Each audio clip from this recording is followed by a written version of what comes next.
Vikings at Eagles, the first Thursday night football game of the year, because last night really wasn't a Thursday night game. This is the first short week Thursday. Last week, excuse me. This is the first short week Thursday night game.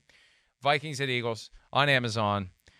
We'll talk plenty about Kirk Cousins. One of the issues from last year when these two teams met on a Monday night, the extent to which Darius Slay shut down Justin Jefferson. Here's both of them on this effort, this opportunity for Jefferson to turn the tables from what happened last year. Have a listen. I mean, it's always going to be a great battle with the top corners in the league. I'm always excited to have those type of matchups. But definitely, you know, we have some things we got to get back on them on. You know, just having the loss last year, just not, not having those plays that we wanted last year.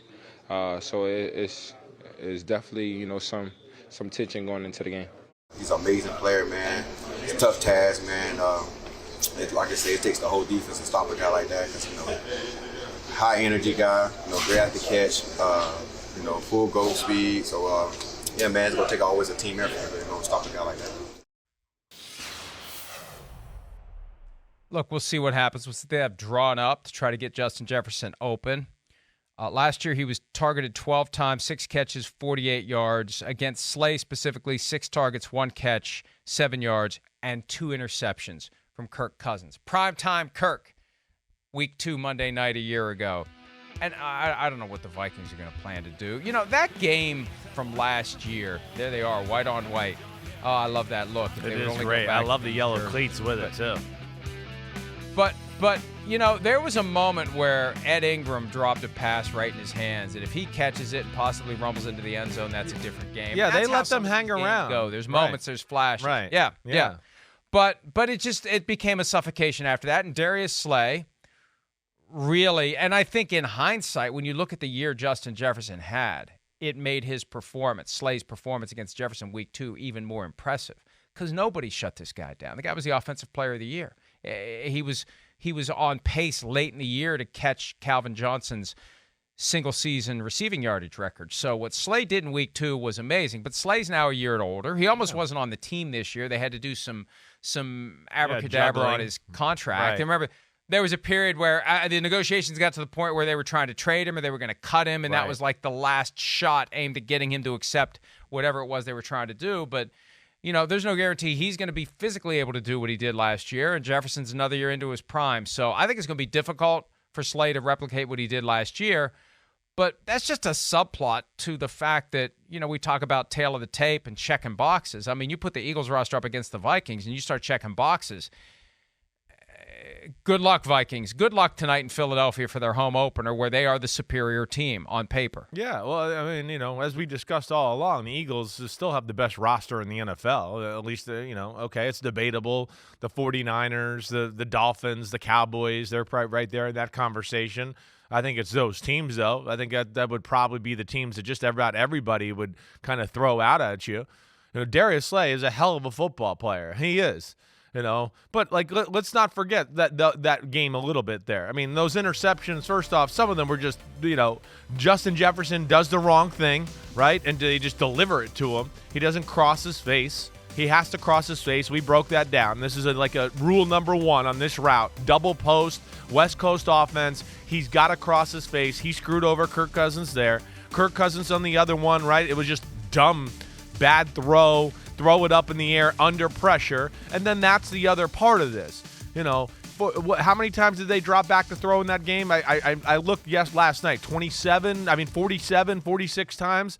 He had no time either. That was the other issue. So he was dropping back and having to get the ball out of his hands quickly. That's where the game can be a little different, Mike, is one, Bradbury's out tonight, right? Darius Slay, like you're saying, year older. Okay, it is a new defensive scheme there a little bit in Philadelphia.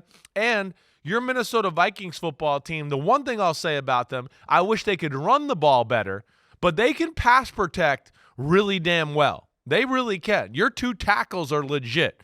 Your interior part of your O-line, it's certainly not bad. I know it's not one of the best in football, but it's good. And that, from that standpoint, And then, of course, you add on Kevin O'Connell and his offensive genius, and Kirk Cousins when he does have time, like you always talk about. He's not going to make plays happen outside the pocket, but he has a pocket and he can decipher and look at things. That's where he can be dangerous, and that's where I'll give them a little bit of a fighting chance that's different than last year, is I do think they'll be in a different spot with their offensive line, at least blocking this group in Philadelphia. Alexander Mattison had 11 carries for 34 yards, 3.1 per carry, a long of 9 on Sunday against the Buccaneers. They couldn't get the Ty run Chandler game going had at all. 3 carries for 0 yards, and it was the kind of game where it's not like you had to abandon the run. It was a game where the Vikings, I think, felt the same kind of frustration that Josh Allen and the Bills did on Monday night. That's right. Winning this game by 17 They were going points, up and down the they field. kept forcing things. Exactly right. Yeah. Right. You're saying it right. But also, go ahead, Mike. Sorry. Also, this Kevin O'Connell offense doesn't prioritize the run game. It just doesn't. No, you're right. I wish they would a little bit. I think it would, take a little pressure off of everybody. And of course, I think it would open up some opportunities more for Justin Jefferson downfield and plays of that nature. But yeah, they're a little bit on, okay, hey, we don't run the ball that well, so what? We'll find a pass to get 5 yards right here and be in 2nd and 5 that way rather than running up the middle and hoping we get 5 yards. So they've played that angle a little bit. They're pretty damn good at it too.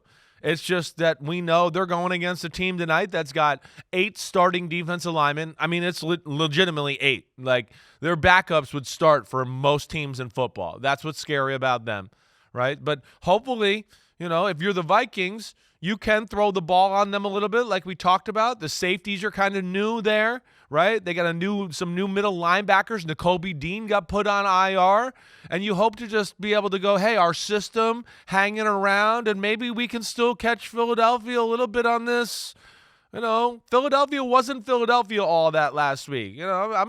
Super Bowl hangover, whatever it is, finding your mojo after a year like you did last year. Will they find it tonight? I don't know. So it's going to be kind of interesting to see. They're certainly going to be energized by their home crowd. We know that. But what I'm saying is your Vikings, let's not totally count them out. They can make this fun and interesting.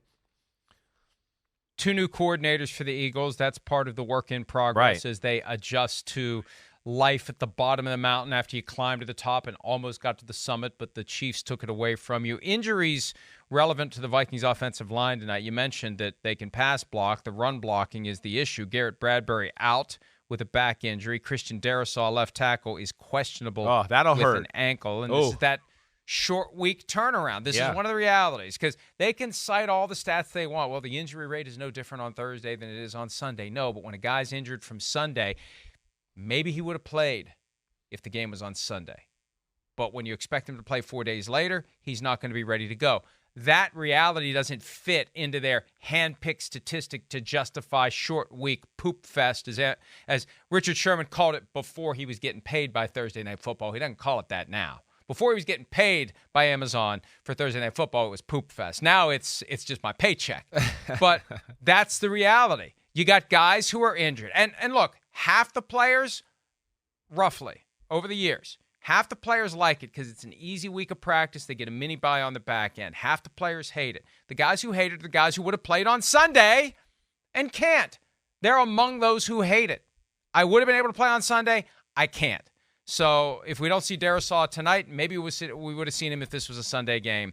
But so be it. But that factors into how much time Kirk Cousins is going to have, how much Alexander Mattison and Ty Chandler can do in the run game, and what that rotation of 8 defensive linemen is able to do to create havoc and force Kirk Cousins to just kind of throw it away or fall down or do whatever because he doesn't have the mobility generally, not like Mahomes, Allen, and others, to get away from that pressure and make things happen. Yeah, no, that's the big one to me. Of course, Bradbury hurts, but the Darisaw thing is he's really damn good. I mean, Darisaw is kind of proven. I mean, he might be the best pass protecting left. Well, the other guy in the Chargers is really damn good too. But from that draft, damn, they hit it. So that would be huge because, of course, he's a guy that you can go, whoever it is out there, we don't have to worry about helping him. He can handle it. And to lose that, then yeah, maybe you lose a back in pass protection, or now we got to keep the tight end in to block a little bit more, and that becomes an issue. And yeah, well, your point with Thursday Night Football too is, yeah, maybe he would have been able to play Sunday if they had the extra days, right? That's certainly a thing. Or now he's going to play and suck it up and hurt his ankle even more because it didn't get to a point of, healing yet, to where now it's going to be even more damage for week 3. And that's the problem with Thursday Night Football. But again, that's the way it is. And that Vikings offense, I wouldn't be shocked to see them move the ball down the field a little bit here tonight if that O-line and Darius Slay are playing. I wouldn't. And then the other thing, Mike, I'll say to you is I do think your defense is going to be better than last year. I saw enough last week to know they're going to be better. That is for sure. And you got some better people up front, I think, that make your matchup against Philly especially a little bit more realistic than it was last year, where we kind of went into the game going, I don't think the Vikings really got a chance against this group. Hi, it's Mike Florio. Thanks for watching PFT on YouTube. Hit subscribe for the latest news and analysis from Pro Football Talk.